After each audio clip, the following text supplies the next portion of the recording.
Hello दोस्तों, welcome to right way tutorial. जैसा कि आपको पता है कि हम इस लेक्चर सीरीज़ में कंटिन्यूटी कवर कर रहे हैं, कैलकुलस कवर कर रहे हैं, जिसमें कि कंटिन्यूटी चैप्टर को हमने स्टार्ट किया है। इसके 2 लेक्चर हमने अपलोड कर दिया है।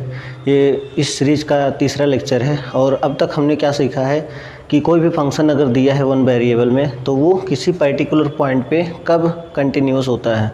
आज हम चेक करते हैं कोई भी फंक्शन दिया है तो वो अपने इंटरवल में, एक इंटरवल में कब कंटिन्यूस होता है, यानी कि बाउंड्री पॉइंट्स पे कब कंटिन्यूस होता है। तो जैसे मान लीजिए कि एक फंक्शन है f(x), अगर ये डिफाइंड है इस इंटरवल में, इस पर्टिकुलर इंटरवल में ये फंक्शन डिफाइंड है, यानी कि इसका बाउंड्री पॉइंट्स कौन कौन से होंगे। बाउंड्री पॉइंट ए होगा और बी होगा। इसको बोलते हैं लेफ़्ट बाउंड्री पॉइंट, इसको बोलते हैं राइट बाउंड्री पॉइंट। अगर हमें इस फंक्शन को बाउंड्री पॉइंट पर चेक करना है, जैसे मान लीजिए कि अगर हमें लेफ़्ट बाउंड्री पर चेक करना है, लेफ़्ट बाउंड्री यानी कि दैट इज़ x = a पर हमें चेक करना है कि फंक्शन कंटिन्यूअस है या नहीं है। पहले तो इस फंक्शन का मतलब समझिए, बाउंड्री का मतलब समझिए। जैसे कि मान लीजिए इस ग्राफ की बात करें, अगर हम इस ग्राफ की बात करें और ये फंक्शन मान लीजिए ऐसे डिफाइंड है यहाँ पे, ठीक है। इस x = a है यहाँ पे और ये क्या है, x = b है। हमें इस फंक्शन की केवल इसी बाउंड्री के अंदर डिस्कशन करना है। इस बाउंड्री के बाहर फंक्शन के बारे में डिस्कशन नहीं करना। उसके बाद वो कैसा भी हो, कहीं से भी शुरुआत हो, उससे हमें कोई मतलब नहीं है। हमें केवल बाउंड्री के अंदर का लेना है, मतलब b या b से कम, a या a से अधिक के पॉइंट्स के बीच में हमें डिस्कशन करना है। तो आपको ये पता होना चाहिए कि जैसे अगर हमें a पर हमें देखना है कि कंटिन्यूअस है या नहीं, तो देखिए भाई a+ का कैलकुलेशन तो होगा, a का कैलकुलेशन होगा। क्या fa- का कोई यहाँ पे सेंस बन रहा है निकालने का। fa- मतलब a से थोड़ा सा छोटा वैल्यू पे कोई सेंस बन रहा है फंक्शन की वैल्यू कैलकुलेट करने का, क्योंकि इधर डिफाइंड ही नहीं है, हमें इसके बारे में डिस्कशन करना ही नहीं है। तो इसलिए अगर हम लेफ्ट बाउंड्री पर यानी कि x = a पर हमें चेक करना है कि फंक्शन कंटिन्यूअस है या नहीं, तो हमें क्या चेक करना होगा, लिमिट की वैल्यू चेक करनी होगी। Limit x tend to a+ check करना होगा, यानी कि RHL चेक करना होगा। f(x) ये निकालना होगा और फंक्शन की वैल्यू निकालनी होगी, ठीक है। यदि ये दोनों क्या होंगे, आपस में बराबर होंगे। अगर ये दोनों बराबर हो गए तो हम क्या कहेंगे, फंक्शन x = a पर कंटिन्यूअस होगा। तो बोलेंगे क्या कि a function is said to be continuous at x = a means at left boundary if and only if this limit is equal to this functional value. मतलब इस लिमिट की value किसके बराबर हो,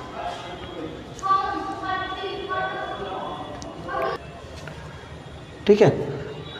कोई भी फंक्शन इस लेफ्ट बाउंड्री पे कंटिन्यूअस कहलाएगा जब उसका RHL बराबर होगा फंक्शनल वैल्यू के, मतलब a+ बराबर होगा fa, ठीक है। तो यहाँ पे नीड नॉट टू चेक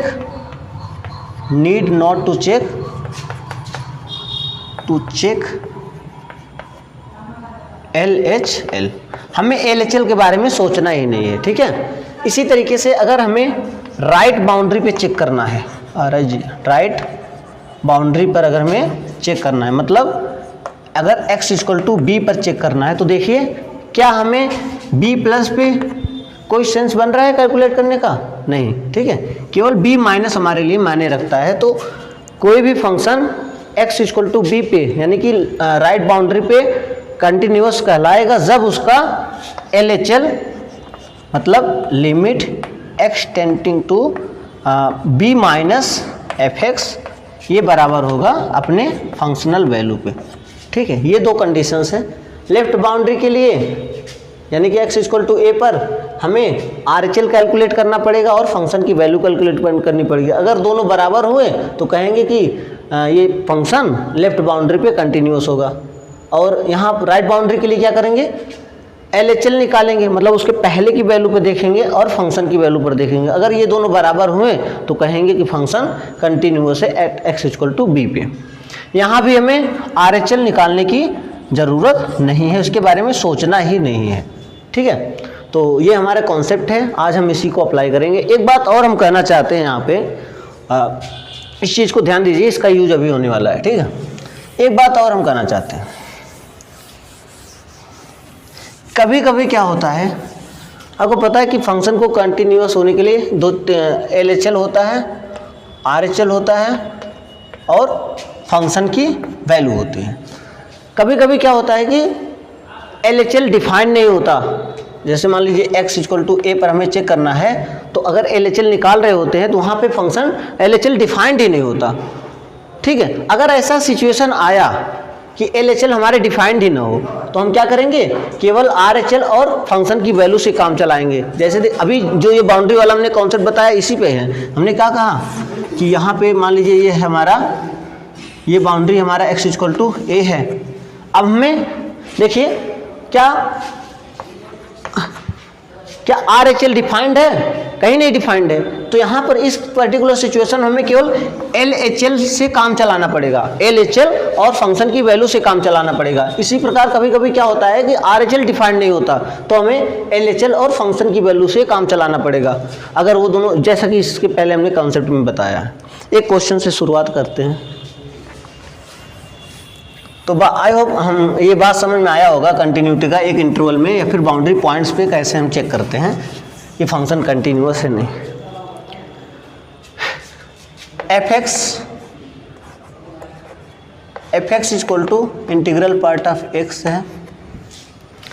हमें इसको चेक करना है, कंटिन्यूटी चेक, कंटिन्यूटी इन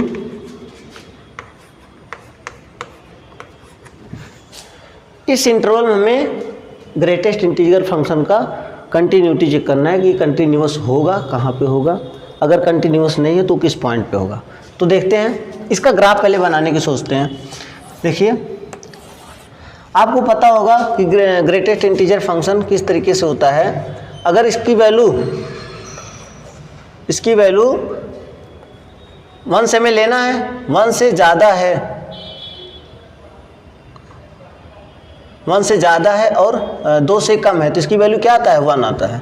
और x = 2 है, तो इस पर क्या वैल्यू आएगी, 2 आएगी। तो उसको हम अगर ग्राफ पे बनाए, ये मान लीजिए ये 1 है, ये क्या है, 2 है, ये 1 है, ये 2 है। तो इसका ग्राफ बनाएंगे तो ये 1 से लेकर 2 तक वैल्यू क्या दे रहा है, 1 दे रहा है। यानी कि यहाँ डॉट लगता है, यहाँ पे ऑलो सर्कल लगता है, क्योंकि 2 पे वैल्यू हमारा 2 होता है। ये जो ग्राफ है हमारा, ये इस इंटरवल में इस फंक्शन का ग्राफ है।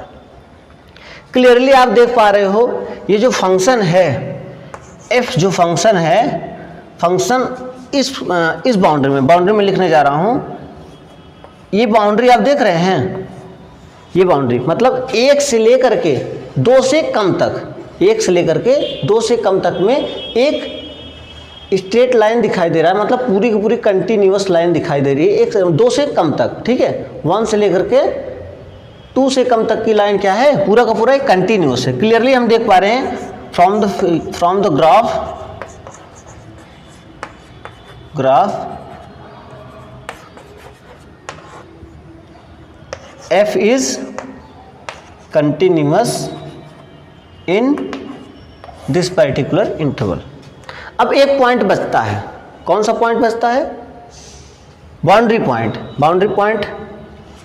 मान लो एट x = 2 पे हमें चेक करना है, ये बाउंड्री पॉइंट है। तो यहाँ पर हमें क्या करना पड़ेगा कि भैया LHL देखेंगे। LHL का मतलब क्या हुआ, f2 minus limit x tending to 2 - fx। इसकी वैल्यू क्या होगा, 2 से कम, 2 से थोड़ा सा कम के वैल्यू क्या आ रहा है, 1 आ रहा है। और यहाँ पर देखेंगे RHL f2 प्लस, ये लिखने की भी जरूरत नहीं है, डायरेक्ट आप बोल सकते हो, लेकिन फॉर्मेलिटी के लिए इसको कर दे रहे हैं। देखिए 2 प्लस के लिए 2 से हल्का मतलब अच्छा हाँ, देखिए 2 प्लस हमें कैलकुलेट करने की ज़रूरत है नहीं है, 2 प्लस हमारे बाउंड्री में है ही नहीं, हमें 2 के अंदर अंदर का करना है, तो इसलिए हमें इसको चेक करने की ज़रूरत ही नहीं है RHL को, हमें केवल LHL से काम चलाना है। हाँ, LHL से तो हमने निकाल लिया, लेकिन हमने कहा था फंक्शन की वैल्यू भी निकालनी है, किस पे, 2 पर। तो यहाँ देखिए फंक्शन की वैल्यू 2 पर कितनी है, f2 कितना है भाई, f2 है 2। क्लियरली ये जो हमारा LHL है उसकी वैल्यू क्या है 1, लेकिन फंक्शन की वैल्यू क्या है 2 है। f2 minus does not equal to f2। काफ़ी क्लियर है ये बात। देखो f2 माइनस हमने कैलकुलेट किया तो 1 आ रहा था, जबकि f2 कैलकुलेट किया तो 2 आ रहा है। तो यहाँ पर ये बराबर नहीं, इसलिए बोलेंगे कि f is discontinuous at x equal to 2। तो जो हमने ये फंक्शन दिया है और वो बाउंड्री 1, 2 से वहाँ पे हमारा ये फंक्शन हर जगह कंटिन्यूअस है, केवल x इक्वल टू 2 पे डिसकंटिन्यूअस है, जिसको हमने यहाँ पे दिखा दिया है। ठीक है, अब कोई कहेगा सर 1 पे भी दिखा दीजिए, तो 1 पे भी दिखा दे रहे हैं। ठीक है, 1 पे दिखा रहे हैं कि अगर हमें एट x इक्वल टू 1 देखना है, ऐसे देख लेते हैं। देखिए f1 पे वैल्यू कितनी है, 1 है, और f1 प्लस पे वैल्यू कितनी है, 1 है, तो f1 पे भी वैल्यू कितनी आ रही है, 1, f1 प्लस पे भी वैल्यू कितनी आ रही है, 1। तो क्लियरली ये दोनों क्या है, बराबर हैं, इसलिए ये फंक्शन x इक्वल टू 1 पे कंटिन्यूअस होगा। तो बाउंड्री पॉइंट पे x इक्वल टू 1 पे कंटिन्यूअस है और boundary point x equal to 2 पे डिसकंटिन्यूअस है, यहाँ हमने दिखा लिया। तो देखिए बाउंड्री पॉइंट, जब हमें किसी फंक्शन का किसी इंटरवल में ऐसे कंटिन्यूटी चेक करना होता है तो पहले तो हमें उसके क्लोज इंटरवल में देखना पड़ता है, मतलब ओपन इंटरवल में देखना पड़ता है कि वो पूरी के पूरे ओपन इंटरवल में कंटिन्यूअस है या नहीं। अगर इस ओपन इंटरवल में कंटिन्यूअस है तो हमें बाउंड्री पॉइंट्स पर चेक करने की ज़रूरत होती है, जो हमें जो कंसेप्ट के थ्रू हमने किया है। ठीक है, अब एक दूसरा क्वेश्चन करते हैं इसी बाउंडेड के बेसिस पे। ये बहुत ही इम्पोर्टेंट कंसेप्ट है, कई बार लोग कंफ्यूज हो जाते हैं इस चीज़ में कि बाउंड्री पे किस तरीके से हम लिमिट को कैलकुलेट करें, किस तरीके से कंटिन्यूटी दिखाएं। तो हम उसको चीज़ को क्लियर करने की कोशिश करेंगे। इसी बाउंड्री से रिलेटेड हम एक और क्वेश्चन करने जा रहे हैं। ये फंक्शन है, कुछ इस तरीके से डिफाइंड हुआ है, x जब x बराबर नहीं होगा 0 के लिए तो फंक्शन ये है, और जब x बराबर है 0 के लिए तो फंक्शन ये है। हमें कंटिन्यूटी चेक करना है एट x इक्वल टू 0 पे। तो आपको पता है कि किसी पर्टिकुलर पॉइंट पे कंटिन्यूटी चेक करने के लिए हमें LHL और RHL निकालना होता है। ठीक है, तो शुरुआत करते हैं हम। Limit x tend to 0 plus fx। एक बात बताइए, 0 प्लस के लिए फंक्शन कहाँ पे है, यहाँ ग्रेटेस्ट इंटीजर फंक्शन है। कभी भी ग्रेटेस्ट इंटीजर फंक्शन आए, फंक्शन में दिखे ग्रेटेस्ट इंटीजर x दिखे कहीं भी, तो सबसे पहले उस पे वैल्यू को देख लो, वैल्यू क्या आ रहा है, उसके बाद ही लिमिट के बारे में सोचो। ठीक है, तो देख लेते हैं पहले 0 प्लस पे वैल्यू क्या आ रहा है। ये 0 है, ये 1 है, ये -1 है। 0 से थोड़ा सा भी ज़्यादा लेंगे, यानी कि 0 से लेकर के 1 तक के बीच में जो इंटीग्रल पार्ट ऑफ x की वैल्यू होती है भैया, इसकी वैल्यू जो होती है वो 0 होती है। यानी कि 0 से थोड़ा सा भी ज़्यादा लिया हमने तो जो ये नीचे है डिनोमिनेटर में ये 0 आ गया, यानी कि RHL भी डिफाइंड ही नहीं है, क्योंकि 0 पे जैसे डिनोमिनेटर जहाँ भी 0 आता है वो डिफाइंड ही नहीं होता। यानी कि हमें ये RHL की ज़रूरत ही नहीं पड़ेगी, ये हम मतलब हमें पता ही नहीं कि डिफाइंड है कि नहीं। यहाँ पर क्लियरली हम देख पा रहे हैं कि ये 0 नीचे आ रहा है, इसलिए हम कह रहे हैं कि ये डिफाइंड नहीं है। अब लेकिन हमें चेक करना है कि कंटिन्यूअस है या नहीं है। तो हमने कहा था, इसके पहले हमने देखा था कि कभी कभी क्या होता है LHL और RHL में से कोई एक डिफाइंड नहीं होता है। जब जो डिफाइंड नहीं होता है तो उसे हम छोड़ देते हैं, बाकी जो LHL होता है उससे हमें काम चलाना पड़ता है। तो RHL तो क्लियरली हम देख पा रहे हैं डिफाइंड ही नहीं है, नॉट डिफाइंड। तो अब हमारी क्या बारी है चेक करने की, LHL चेक करने की बारी है। तो LHL देखते हैं क्या आता है। LHL क्या है, limit x tending to 0 minus fx।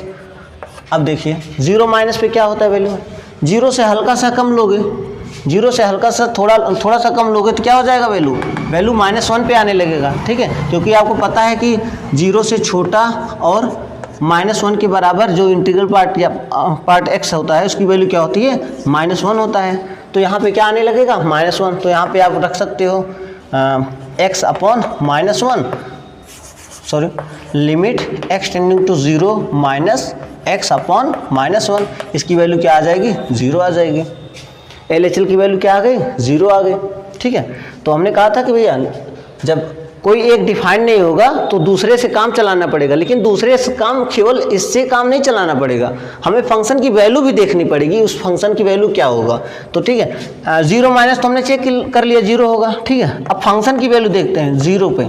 f0 की वैल्यू क्या है 0 पे, फंक्शन की वैल्यू क्या डायरेक्टली डिफाइंड है 0, तो फंक्शन की वैल्यू क्या है 0। क्लियरली यहाँ पे क्या है limit x tending to 0 minus fx बराबर f0 बराबर 0, यानी कि फाइनाइट नंबर आ गया। ठीक है, तो अब यहाँ से क्या कंक्लूजन निकलता है कि भैया फंक्शन जो है x इक्वल टू 0 पे कंटिन्यूअस है, क्योंकि कॉन्सेप्ट यही कहता है कि अगर LHL और RHL में कोई भी एक डिफाइंड नहीं है तो उसके बारे में मैं सोचूंगा ही नहीं, जो बचेगा उसके बारे में, जो रहेगा उसी के बारे में सोचेंगे। भैया जो ये है एग्जिस्ट ही नहीं कर रहा है तो इसके बारे में हम इसमें चेक करने के हमें कोई तुक ही नहीं बनता, कोई मतलब ही नहीं बनता, तो जो है उसी से हमें काम चलाना पड़ेगा। तो यहाँ पे हमने क्या किया LHL और फंक्शन की वैल्यू को बराबर कर दिया, बराबर दिख गया, तो इसलिए कहेंगे कि फंक्शन क्या होगा f is continuous at x equal to 0। अगर आपको ये कॉन्सेप्ट नहीं पता होता कि अगर कोई एक इसमें से LHL और RHL में कोई एक अगर नॉट डिफाइंड है तो केवल हमें एक से ही काम चलाना पड़ता है, तो आप यहाँ पे क्या बोलते कि RHL डिफाइंड नहीं हो रहा है, LHL 0 आ रहा है, यहीं पे बोल देते कि लिमिट एग्जिस्ट नहीं कर रहा है, और गलती से आप कर देते कि ये फंक्शन x इक्वल टू 0 पे कंटिन्यूस नहीं है, जो कि गलत हो जाता। तो इस चीज़ का आइडिया बिल्कुल होना चाहिए, बिल्कुल क्लियर होना चाहिए। अगर इन दोनों में से कोई भी एक नॉट डिफाइंड है तो उसके बारे में हमें डिस्कशन नहीं करनी है, जो बच रहे हैं उनके बारे में हमें सोचना है। ठीक है, डिफाइंड है। एक दूसरा क्वेश्चन है, ये फंक्शन डिफाइंड है f(x) इक्वल टू, जब x बराबर नहीं होगा 0 के लिए 2 की power 1 upon x minus 1 upon 2 की पावर 1 अपॉन x प्लस 1। ठीक, और जब x इक्वल टू 0 है तो फंक्शन की वैल्यू क्या है 0। तो हमें चेक करनी है continuity at x equal to 0 पे। तो देखिए फिर एक पॉइंट पे हमें चेक करनी है कंटिन्यूटी, तो कहीं न कहीं हमें LHL और RHL का आइडिया लगेगा। ठीक है, तो देखते हैं हम पहले LHL निकालने की कोशिश करते हैं, लेफ्ट हैंड लिमिट निकालने की कोशिश करते हैं, क्योंकि सबसे पहले में लिमिट की एग्जिस्टेंस बहुत ज़रूरी है, और उसके लिए LHL और RHL से ही शुरुआत करते हैं। ठीक, LHL निकालते हैं। LHL का मतलब क्या हुआ limit h tending to 0 f, मैंने बताया था एक तो LHL को f0 fa माइनस लिखते हैं, या फिर limit x tending to a minus fx लिखते हैं, या फिर limit h tending to 0 f a minus h लिखते हैं। इन सब में से हम कोई सभी यूज कर सकते हैं। ठीक, तो यहाँ पे मैं ये स्टैंडर्ड डेफिनेशन यूज कर रहा हूँ लिमिट का। ये क्या हो जाएगा h टेंडिंग टू 0, इस पे कैलकुलेट कर रहे हैं तो 0 माइनस h हो जाएगा, यानी कि x की जगह पर हम क्या रख रहे हैं 0 माइनस h। तो फंक्शन कहाँ जाएगा, यहाँ जाएगा, तो इस पे हम रख लेते हैं वैल्यू। क्या हो जाएगा लिमिट h टेंडिंग टू 0, ये हो जाएगा 2 की पावर 1 अपॉन 0 माइनस h, यानी माइनस h ही लिख सकते हैं, माइनस h लिख सकते हैं, माइनस 1 अपॉन 2 की power 1 upon minus h plus का 1। ये हमारा फंक्शन है। ठीक है, अब देखिए यहाँ पर जैसे हम यहाँ पर 0 डालेंगे तो क्या जाएगा माइनस इनफाइनाइट पे। ये क्या हो रहा है 2 की पावर माइनस इनफाइनाइट। जैसे आप 0 यहाँ पुट करोगे ये माइनस 0 हुआ, ये कहाँ चला जाएगा। देखो 1 अपॉन x का ग्राफ क्या होता है, 1 अपॉन x का ग्राफ यही है। जैसे ही हम ये क्या है h थोड़ा सा नेगेटिव पॉइंट है, जैसे ही थोड़े से नेगेटिव पॉइंट पे आएंगे फंक्शन कहाँ ये वैल्यू पूरी कहाँ चली जाएगी माइनस इनफाइनाइट। तो 2 की पावर क्या बनने लगेगा माइनस इनफाइनाइट बनने लगेगा। ठीक, ऐसे यहाँ भी क्या हो जाएगा 2 की पावर माइनस इनफाइनाइट। अब ये क्या है एक्सपोनेंशियल फंक्शन है। 2 की पावर e की पावर x की ग्राफ जानते हो, a की पावर x का ग्राफ कैसे होता है, इस तरीके से होता है। a की पावर x का ग्राफ कैसे होता है, इसी तरीके से होता है। ठीक, तो जब 2 की पावर माइनस इनफाइनाइट जा रहा है, मतलब माइनस इनफाइनाइट इधर, तो फंक्शन किसको टेंड कर रहा है, ये जब माइनस इनफाइनाइट हो रहा है तो ये वैल्यू किसको, जीरो को टेंड कर रहा है, दिखाई दे रहा है जीरो, ये जीरो है, जीरो की तरफ टेंड कर रहा है, ठीक है। तो ये क्या हो जाएगा, ये हो जाएगा 0 - 1 अपॉन 0 + 1 बराबर क्या हो जाएगा, -1 अपॉन 1 बराबर -1। इस चीज़ में कोई कन्फ्यूजन हो तो बताओ। पहले तो ये था 1/x था, 1/x का ग्राफ इस तरीके से होता है। यहाँ पर नीचे क्या है, नेगेटिव वैल्यू है, नेगेटिव वैल्यू में क्या हो जाएगी, माइनस इनफाइनाइट पे जाएगी। तो हमने ये क्या लिख दिया, 2 की पावर माइनस इनफाइनाइट। अब देखो ये एक्सपोनेंशियल फंक्शन है, हमें पता है कि a की पावर x का ग्राफ कैसे होता है, a की पावर x का ग्राफ इस तरीके से होता है। जब a की पावर माइनस इन्फिनिटी होगा, यानी ये माइनस इधर क्या होता है, माइनस इन्फिनिटी होता है, इधर क्या होता है, इन्फिनिटी होता है। जब ये माइनस इन्फिनिटी की तरफ आएगा तो फंक्शन की वैल्यू किधर जा रही है, जीरो की तरफ जा रही है। तो ये इसकी वैल्यू हम क्या रख देंगे, 0 - 1, ये 0 + 1, तो वैल्यू क्या आ गई, -1। तो LHL की वैल्यू क्या आ गई फाइनली, -1। अब क्या काम रह गया, यहाँ पर थोड़ा सा हम यहाँ पर मिटा देना चाहते हैं, यहाँ पर, अच्छा यहाँ पर देख लेते हैं। x = 0 पर फंक्शन की वैल्यू क्या आ रही है, x = 0 पर फंक्शन क्या है, 0 है, 0 है। अरे LHL क्या आ रहा है, -1। LHL क्लियरली हम क्या कह सकते हैं कि LHL जो है हमारा वो बराबर नहीं है फंक्शनल वैल्यू के। देख लो LHL क्या आ रहा है, -1, फंक्शन की वैल्यू क्या आ रहा है, 0। तो 0 और -1 बराबर ही नहीं होते, तो हमारा LHL बराबर नहीं है फंक्शनल वैल्यू के। इसलिए क्लियरली हम क्या कहेंगे कि x = 0 पे डिसकंटिन्यूअस है, f is discontinuous at x = 0। तो पिछले क्वेश्चंस और इस क्वेश्चन में दोनों में हमें यह सीखने को मिला कि LHL में कोई डिफाइंड है तो किस तरीके से हम क्वेश्चन करते हैं। पिछली बार देखो वहां भी नॉट डिफाइंड था, हम नहीं उसको कंसीडर ही नहीं कर रहे थे, लेकिन उस केस में क्या था, LHL और फंक्शन की वैल्यू बराबर आ गया था, इसलिए हमने कहा था कि फंक्शन क्या है, कंटिन्यूअस है। जबकि यहाँ पे LHL फंक्शनल वैल्यू के बराबर नहीं आ रहा है, इसलिए हम कहेंगे कि ये फंक्शन x = 0 पे डिसकंटिन्यूअस है। ये एक फंक्शन है f(x) = क्या है, जब -π से लेकर के -π/2 तक फंक्शन है तो -sin 2 sin x डिफाइंड है। -π/2 से π/2 तक है तो a sin x b है +b, और यहाँ से यहाँ तक डिफाइंड है तो cos x है। कहा गया है क्वेश्चन में f इज कंटिन्यूअस, बोल दिया गया है f क्या है, वो कंटिन्यूअस है -π से π के बीच में। -π के π के बीच में हर जगह ये फंक्शन क्या है, कंटिन्यूअस है। तो आपको a और b की वैल्यू फाइंड आउट करके दिखानी, तो उसी कॉन्सेप्ट का यूज़ करना है कि जब कोई फंक्शन कंटिन्यूअस होता है तो उसका LHL किसी भी पॉइंट पे LHL RHL के बराबर होता है और फंक्शन की वैल्यू भी उसके बराबर, यानी लिमिटिंग वैल्यू फंक्शनल वैल्यू के बराबर होती है। ये क्वेश्चन आपको ट्राई करने हैं, बाकी मैं आने वाले वीडियो में इसका डिस्कशन करूँगा। हमारे पास जितना भी वक्त मिल रहा है हम आपके लिए वीडियो बना करके इसको अपलोड करने की कोशिश कर रहे हैं। बहुत सारे हमारे दोस्तों ने कहा कि आप मतलब वीडियो बना करके पोस्ट कीजिए, ताकि जो बच्चे मतलब उनके रिलेटेड हैं उनके लिए वीडियो एक्चुअली बना रहे हैं। लेकिन हमें बहुत प्यार मिल रहा है, बहुत सपोर्ट मिल रहा है, लोग इसको काफ़ी फ़ोन करके हमें बोल रहे हैं कि बहुत अच्छी बात है। तो ठीक है, हम कोशिश हमारी है कि बस जहाँ तक हम नहीं हैं, जहाँ पे हम नहीं हैं वहाँ तक मैं इस प्लेटफॉर्म का यूज़ करके वहाँ तक अपने कंटेंट को पहुँचाऊँ, ताकि लोग ज़्यादा से ज़्यादा इसको समझने की कोशिश करें। बाकी हम अपना बेस्ट देने की कोशिश कर रहे हैं। बाकी डिस्कशन हम आने वाले एपिसोड में करेंगे। बहुत बहुत धन्यवाद, थैंक यू।